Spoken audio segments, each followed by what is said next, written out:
प्रत्येक कुटुंबाला पक्कं घर मिळावं या दिशेनं सरकार सातत्यानं काम करत असल्याचं केंद्रीय वाणिज्य आणि उद्योग मंत्री पियुष गोयल यांनी म्हटलंय। मुंबईच्या बोरिवली उपनगरातल्या महात्मा फुले नगर झोपडपट्टीमधल्या पात्र झोपडपट्टीधारकांना सदनिका वितरण पत्र आणि चावी वितरण कार्यक्रमात ते आज बोलत होते। यावेळी गोयल यांनी लाभार्थ्यांशी संवादही साधला।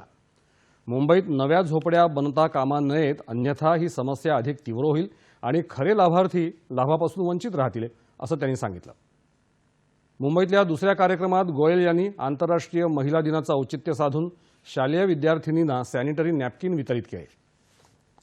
मासिक पाळी आणि स्वच्छता यांचं महत्त्व अधोरेखित करण्यासाठी हा कार्यक्रम आयोजित करण्यात आला होता।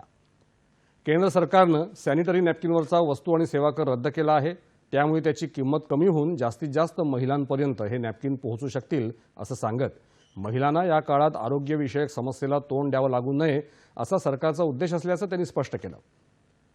हा कार्यक्रम म्हणजे समाजात जागरूकता निर्माण करण्याचा प्रयत्न आहे। यातून महिला आणि मुली आरोग्य आणि स्वच्छतेप्रती अधिक सजग होतील असा विश्वास त्यांनी व्यक्त केला। यावेळी मासिक पाळी दरम्यान स्वच्छता याविषयी जागरूकता सत्राचं आयोजन करण्यात आलं होतं। त्यामध्ये आरोग्यासंदर्भात महत्त्वाची माहिती देण्यात आली।